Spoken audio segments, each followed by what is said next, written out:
We have a great panel up here today. We have Arlie Sisson. She's head of digital at Hyatt. We have Kipp, Bodnar, CMO at HubSpot. Alex Baldenko, he's head of data science at MassMutual. And Dr. Blumofe, he's CTO at Akamai. We have a great panel here today. We're going to dive into innovation, the investing innovation. We're going to specifically look at AI. So with that, let's kick it off, and let's talk about AI in the hospitality and leisure area.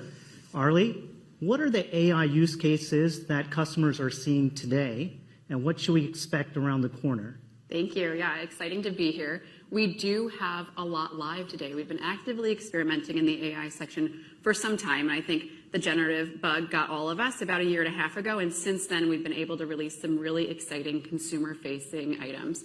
I think when you first land on our sites, which is our front door to how we welcome guests to our hotels and properties globally, you will see HyattHotels.com absolutely has some search activity happening. So if you feel so obliged to go out, my team would enjoy a little spike in testing for sure. So whether or not you are now opening up the context of how you can find a hotel or property globally, whether it's weather-based and not just location-based, whether it's interest-based and not just location-based, or maybe you really, really have a strong preference for a pool or a gym, we're absolutely getting smarter in that arena and something that you can experience live today. Another fun part of what we're doing is really making sure that we have one-to-one communications. You know, the AI machine learning environment absolutely allows us to excel in creating one-to-one and not one-to-many. And I came up in the publishing industry at Condé Nast for a minute, and that was definitely one too many in terms of how we were able to produce content. Now we're able to customize offers, content that you see on our pages, and other interesting tidbits as you go through the booking experience to make sure that we're really elevating everything that we do. And those are just two, with many, many more to come on the horizon. And your point about customizing the personalization experience across your customer spectrum, how do you differentiate versus other peers? Is it, or are the industry players kind of understanding the value proposition of AI in hospitality, or is there a uniqueness to Hyatt's approach? I think when we start with our company's purpose, which is we care for people to be at their best, we actually take that into the center of how we put together our overall outcomes for what we want to achieve with every project. So I do think depending on your company strategy and how you take that into consideration will absolutely lead you to what your specific touch points are and also where you start. Everyone has incredibly similar, I would say, data in terms of what we're able to collect in our industry, but however, how we choose to specifically take that in, the projects that we decide to take on and fund are all rooted in our antithesis of care and how we have that come out. And that goes from everything to our associates all the way up through our guests and customers that are staying with us. It's interesting points. And you said a magic word, data. And good data equals good AI equals good enrichment or value. Head of data science, how much data can you possibly manage for your AI platforms? And how do you distinguish you have a good set of data or less so good type of data set? Okay, it's a great question. And I think that the answer to that question can be measured in a similar way to many other important questions. Right? Is it important for AI to give the right answers or the right context is the question we have on QA here. How do you know if you have good data, bad data? And the primary lens we look at this is innovate to unlock business opportunities.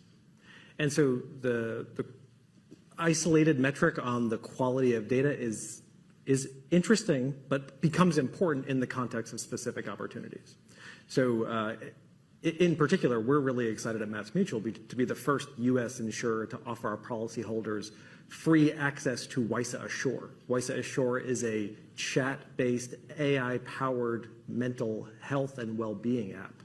So eligible policyholders are now able to access mental well-being chat 24/7 when they need it most. And yeah, I'll stop there for now. Keep it coming. And you raise a good point, Alex, in terms of the data. We see specifically as a consumer of life insurance policies, how are customers realizing this vast amount of data that you're harnessing in terms of features for an insurance policy, let's say? Yeah, so one way that a policyholder would see it, if they call up their financial advisor today, their advisor is then able to log into our advisor virtual assistant, Ava, and have at their fingertips the knowledge of the most knowledgeable person at MassMutual that enables them to reduce the friction in answering the, let's say, routine information on servicing their policy so that advisor can engage in more authentic, holistic financial guidance that our policyholders expect and demand in 2024. Interesting. And tipping into data and cybersecurity, Dr. Blumofe, how are you managing the sheer volume of cybersecurity and the type of patternization required by machine learning algorithms? It's a great question. Yeah, we've been using machine learning or AI in general in our security products really since the dawn of deep learning. Some of you probably know, deep learning dates to about a decade ago. That was kind of the invention of deep learning. Arguably before that, AI was not all that relevant to most enterprises. You just couldn't do all that much with these small neural nets. Things changed about a decade ago, and it turns out, deep learning really is the ideal tool in cybersecurity because it's perfect for classifying large amounts of traffic in terms of what's normal versus what's abnormal, what's benign versus what's malicious, what's human versus what's a bot. More recently, you get into generative AI, and that has use cases, for example, well, really across all of our businesses, but use cases in simplifying the customer interaction, making employees more productive and things like that. But maybe I'm not exactly answering in the question, but I did want to use this as a launch point just to make a point about AI models in general, because I've been sort of envisioning things in a kind of an iceberg sense. And what I mean by that is that above the surface, there's models like you've got ChatGPT, you've got Gemini, you got Llama, you got Anthropic. These are the models that you've all heard of. They garner all the headlines, and anybody would be forgiven for thinking that's all there is to AI. But there's a whole lot more. Below the surface, there's a myriad of much smaller, specialized deep learning models that are doing everything from fraud detection to product recommendation to anomaly detection to time series modeling and things like that. And arguably are delivering probably more enterprise value today than those shiny models that are living above the surface. So when it comes to getting value out of AI, that to your question, is you really have to pick the right tool. And sometimes it's not even AI at all. AI is not the answer to every problem, and more specifically, LLMs, generative AI, is far from being the right solution to every problem. And because of the hype, I think we live in a bit of danger. Interesting point, and you triggered some ideas in my head in terms of large language models. Kipp, your company is balancing using third-party Gen AI LLM models versus internal. How are you going about that decision process, and how are you leveraging some of the popular models out there?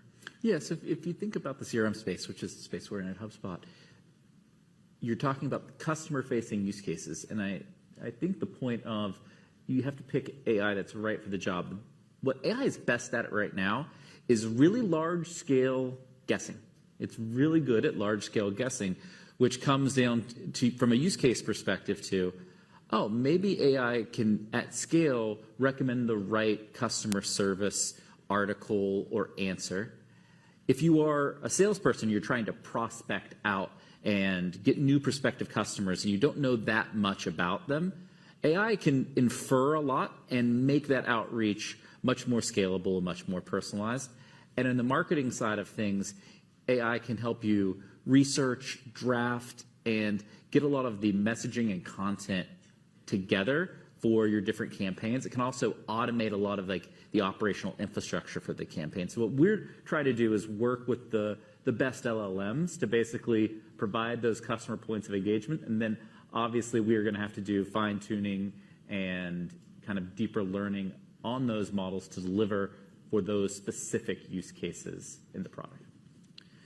And you service the small, medium business community, specifically in the functions of sales and marketing and customer service.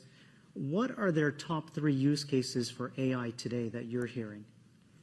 Yeah, I mean, most small businesses right now, they just can't even get their head around AI. AI is not in their kind of mode. So what we have found is that what actually is valuable to them is a feature not needing to know that it's AI. So it's productivity features. So we have a feature, one of our most popular features is content remix, so that you can have a piece of content and it will remix it into multiple formats of content, do all of the workflow and automation around that, and that saves a small business a massive amount of time. And they love that. The other thing that small businesses really like is Copilot, because they're already used to chat. And so they really like, just asking their data, oh, well, why is my web traffic up this month? Instead of having to figure out what report to look at and what they need to know, they're not experts in this. They can just ask in natural language and get those insights. Those are a couple of things that people are really adopting early on. Interesting. And, as we sit here and we look across the tech landscape, we see a lot of dichotomy in terms of investment scale. Can you speak, Arlie, in terms of the scale of investment required to bring these AI features to the customer?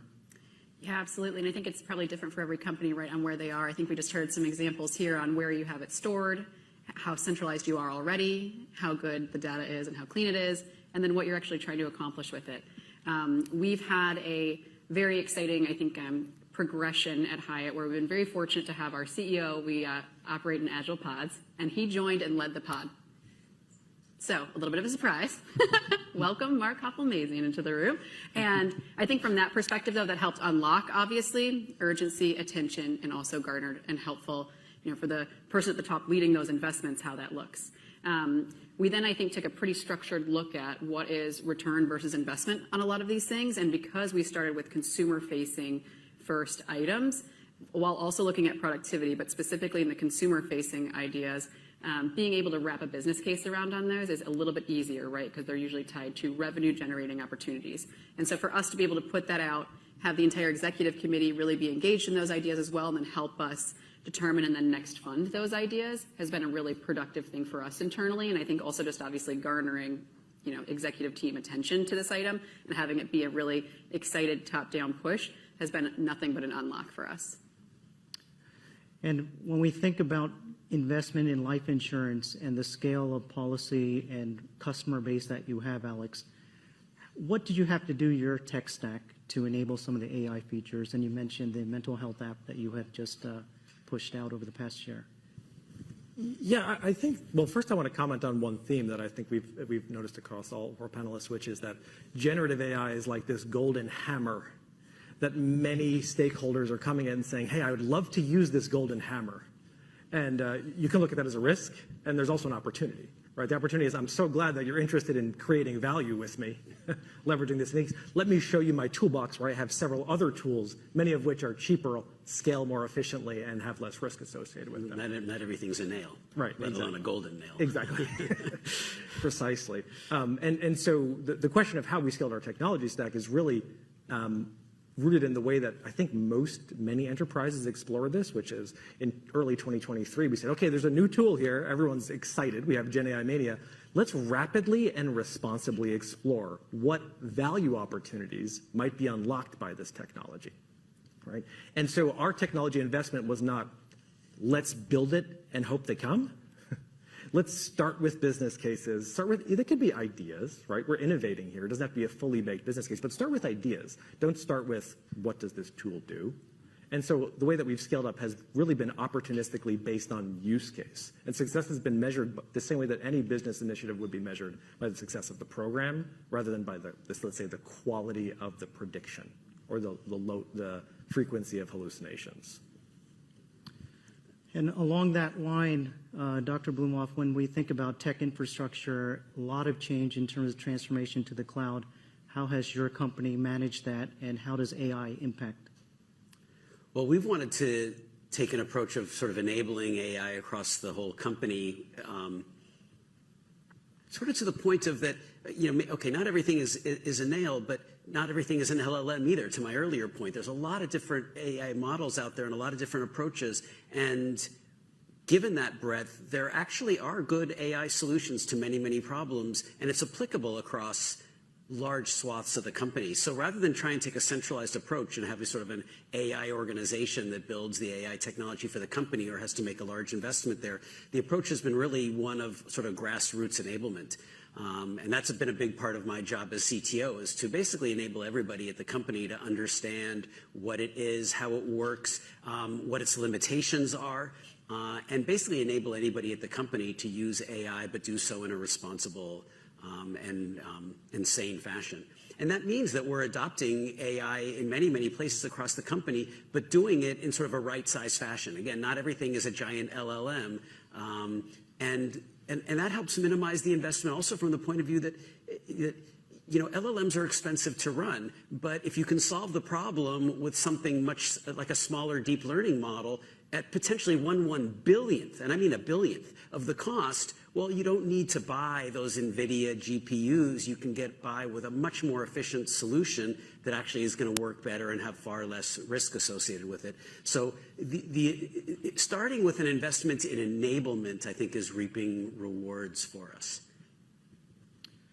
And a question for us is, there's so many internal stakeholders for AI. When we think about different departments, marketing versus finance, they have a different goal, a different ambition for AI.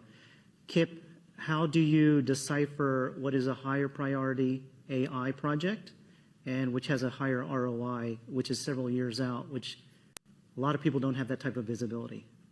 Yeah, I think when it comes to AI right now, what we're trying to do is we want to prioritize projects that have like one very clear metric of success that we feel like is achievable in the short term, but will improve dramatically as the technology and the models improve, right? Like we want to have the right infrastructure in the short term to take advantage of it, but also in the long term to get additional scale and upside. And so what we essentially do is have kind of cross-functional pods aligned across a smaller subset of metrics and goals. And so, sales prospecting, for example, it's already more, AI-driven email prospecting is already more effective than human email prospecting.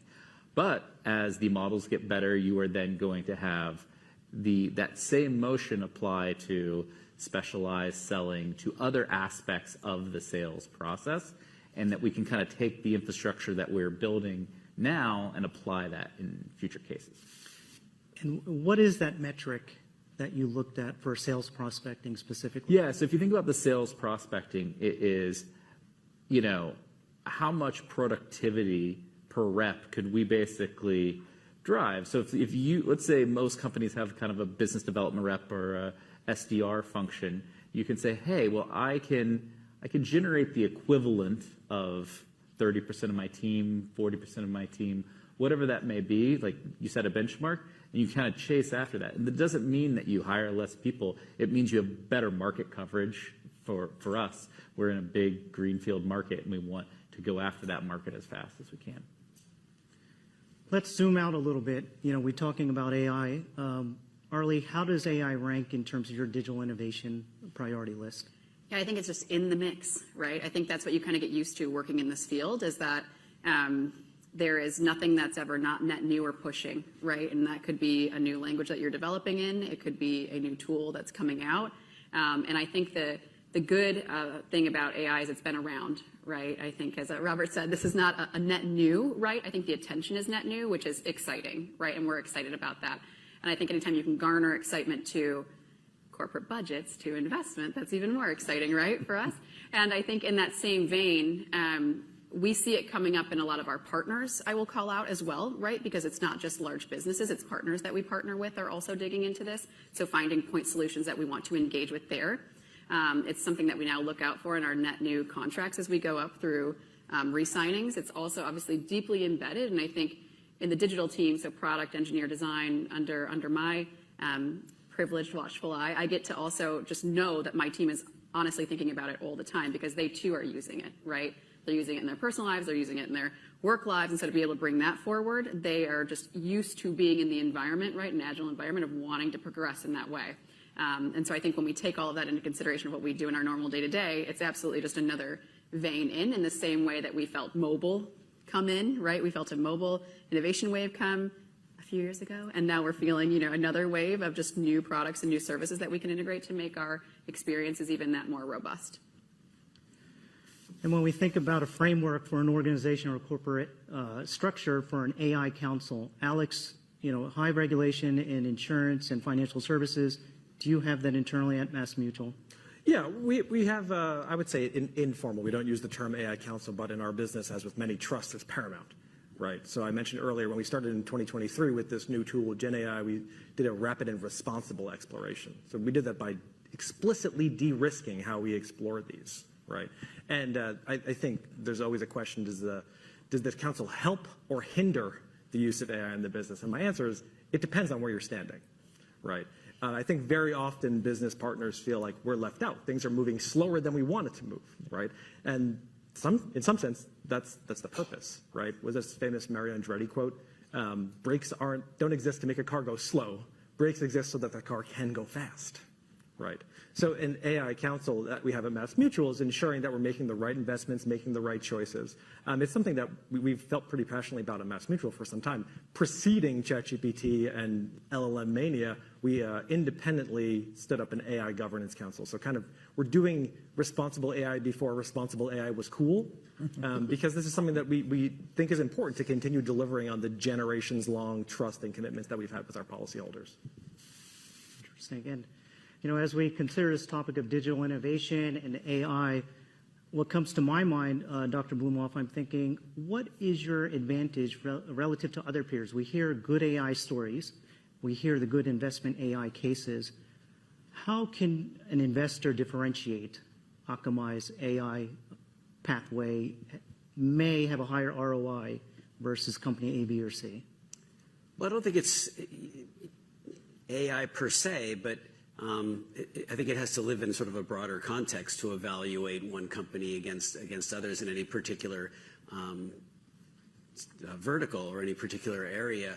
When it comes to cybersecurity, I think we're at a point where it's hard to imagine a cybersecurity vendor not using AI. Now, that doesn't necessarily mean that they're really doing everything with LLMs, but that means they're using some form of deep learning. Again, it's just inconceivable that you could be doing anything productive in cybersecurity without some form of deep learning. And by the way, LLMs are a form of deep learning. I think when it comes to cybersecurity, though, actually probably what's more interesting is what's happening on the other side of the fence, which is what's happening on the attack side. As good a tool as AI is in cyber defense, it's actually an even better tool in cyber attack. I sometimes joke, if you're a cyber criminal, if that's your job, November 30th, 2022 was the greatest date in your life, in your professional life, because that was the date ChatGPT was released. And it is truly like manna from heaven if you're a cyber criminal. And I think we're still in the early days of criminals adopting this thing. I think the world of cybersecurity is going to go through a very interesting, put that word in quotes, 5 years to come as the criminals start adopting these tools. And the landscape on the defense side is going to have to change quite a bit, I think. And by the way, there isn't a magic AI solution either. And anybody who's telling you that they have an AI solution to all of your AI attack problems, they're selling you snake oil. I could wax for a long time on what it takes to defend against AI-powered threats, but AI-powered threats is a game changer in the world of cybersecurity, and I think what's going to differentiate, to your question, is how cybersecurity vendors respond to that threat. And on those points, how do you stay one step ahead of bad actors if they have access to similar type of technologies? Is it because of the scale of investment that you have?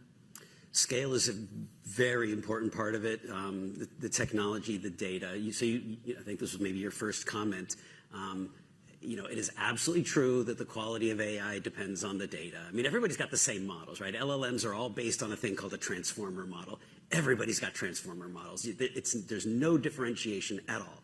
Everybody's got access to GPUs. I know there's temporary shortages and things like that, but come on. Everybody's got access to compute. Everybody's got access to the same models. It's only the data that makes a difference. So you made that point at the beginning. I think a number of you also agreed with that point. And the volume does matter here. Now, you do eventually reach a flattening point, but when it comes to a specific domain like cybersecurity, quality of data and volume of data, because when you're training AI models, the volume does matter. So those things can make a difference. And the points of maybe misinformation from third-party LLMs, hallucinations, is that an area that you have had to contend with, Arlie? Yeah, of course. And I think a lot of it comes down to when we think about not just consumer facing, right? Because that's a very hot area for us, is the ability to do a customer service type based engagement, right? So we watch that incredibly closely, but also on the internal colleague side, right? You have failures everywhere that could happen, right? If you're not taking care, doing your proper governance, watching things appropriately, using your own data to train it, right? And I also think taking things one step further, which is toxicity filters and things of that nature, right? So it's not just the model to be able to respond, it's the response itself being correct, but then also the tonality, the correctness of the information, you not being able to ingest and answer a question back, right? That could cause some issues. So I think for us, it's an incredibly hyper-focused area of not just experimentation, but also governance and what we feel comfortable with and what we don't. And I think that goes back to a point that was made, which is what are those right solutions to make, right? And I think that there's an easy button that everyone wants to hit, and some people have hit it, and that has been out there, right? And I think the ones who are on the, I would say, thoughtful and, again, leading with what you want the end outcome to be will have a slower pace because they will ensure that that experience isn't just the easy button because it's easy for a moment, and then obviously can cause other issues. And I think that I'm very proud of the team, quite frankly, internally of how we've gone around this. And again, doing it in phases. We didn't just launch an entire new feature, right? We did a question and then built from there. And then once we felt confident in that one question, we added more. And so I think, again, going in a phase where you can get that general antithesis of what you're trying to achieve out there, then you can go and go faster. I like that term, easy button. Can I steal that? No, go for it. Just don't push it. No. Alex, head of data science, you cut across all functional areas, HR, finance, marketing, sales. Which area, when we look at AI impact internally, is going to be most affected from your view, whether it's using AI assistants to do a scope of the work or even replace, scope of work from a person to an AI assistant? If we're specifically talking about the opportunity that will be unlocked by generative AI, let's scope it down to that so it's precise. I think the largest impact will be on all of the functions that directly support policyholders and customers.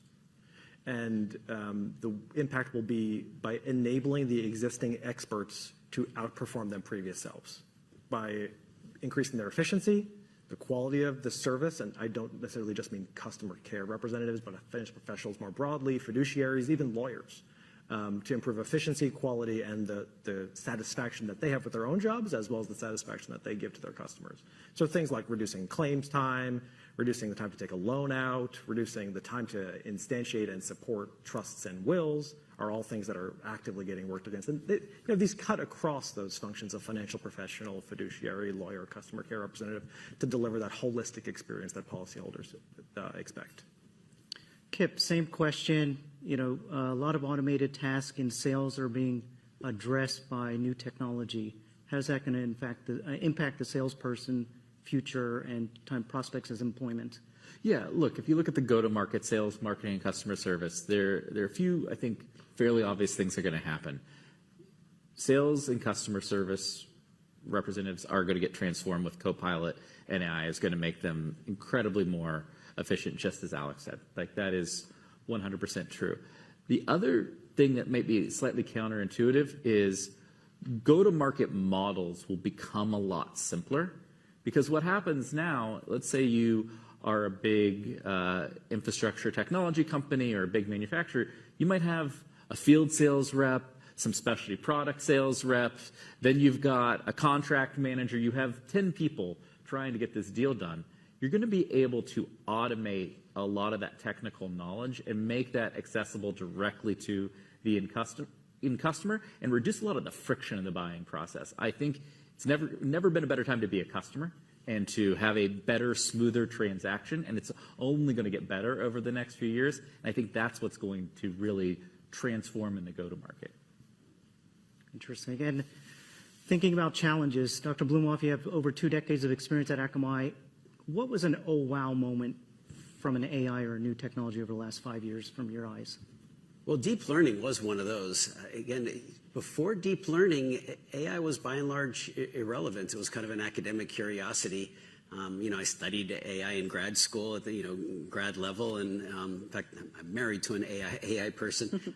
So I've always sort of viewed AI as a very interesting academic curiosity, but with deep learning, all of a sudden you could see applications in actual use, in enterprises. By the way, do people know the term deep learning? Are people familiar with it? You've heard the term, but are you aware that the word deep in deep learning has nothing to do with the depth of cognition? It only refers to the depth of the neural network that's being used. Just know that. Anyway, yeah, that was an aha. When I first saw deep learning models that could actually do useful things, and in the context of Akamai, that really meant in the cybersecurity realm, classifying traffic as good, bad, human, bot, things like that.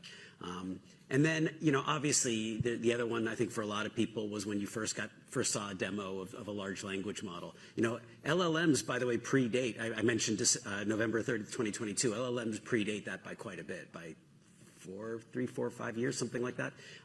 But the release of ChatGPT was the first time an LLM was really released in a chatbot form with a decent amount of alignment so that it could actually answer questions and do useful things. And I think for many people, that first spectacular demo of carrying on a conversation with an LLM was an aha moment. Certainly was for me. What I like what you just said is I think watching people then see that and the creativity that will come from just humans experiencing that themselves, and the new businesses and the new lines will be ahas for many moons to come. Actually, think of it on that one. Have you ever played with an image generator? Image generator, if you have access to one, try this out. So you can play with, they're really cool. And you can generate these really cool images that'll just wow you. But if you have a very specific task in mind, you want an image that is very specific, it's actually pretty hard. They don't steer as well as you might think. And again, I say that not to downplay the spectacular technology that these things are, but to just recognize the limitations and recognize that things maybe aren't quite what they seem at first to demo. Yeah, I can confirm this. I use this for my children who want very specialized coloring pages. and when you're very specific, right? It gets to be a challenge. Yeah. It's amazing. You try to use it like in a presentation. I need an image of a specific thing for a presentation. You may get what you want, but chances are you won't. And the more you try and steer it, the worse it'll get. Let's wrap this up with one thought from each of our speakers here. Revenue side or the cost side, what is going to be the biggest impact from adopting AI for your organization, Arlie? I think we'll be equal. I think we have a lot of promising activities, many of which you touched on, right? Because the customer doesn't care how complex we are to book a room. They don't care how complex it is to price something 1 time a day versus 4 times a day based on availability, right?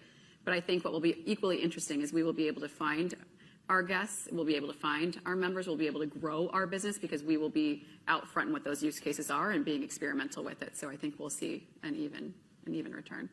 Kipp, sales or cost? Sales far and away. Look, you're going to get it's efficiency right now because that's what people are comfortable with. That's what the models are kind of a little bit better at today. But long term, as we have like full societal change and impact from generative AI, it's going to be a growth driver more than an efficiency driver. Alex? I'm with Arlie on this. I think the cost savings are going to be huge up front, and that's going to feed top-line growth in a variety of different ways. I think it's expectation management can do a lot less than in a year than most people think, and a lot more in a decade than people think. Yeah. Dr. Blumofe? Yeah, and I'm also, I think Arlie had it right. There's reasonable balance. Probably on the revenue side, it's actually more deep learning. On the cost savings, it's probably more LLM. But yeah, AI, I think, is going to contribute meaningfully on both sides. Great. With that, we'll wrap this up. Thank you, everyone. Thanks for having me. Appreciate the panel. Thank you all.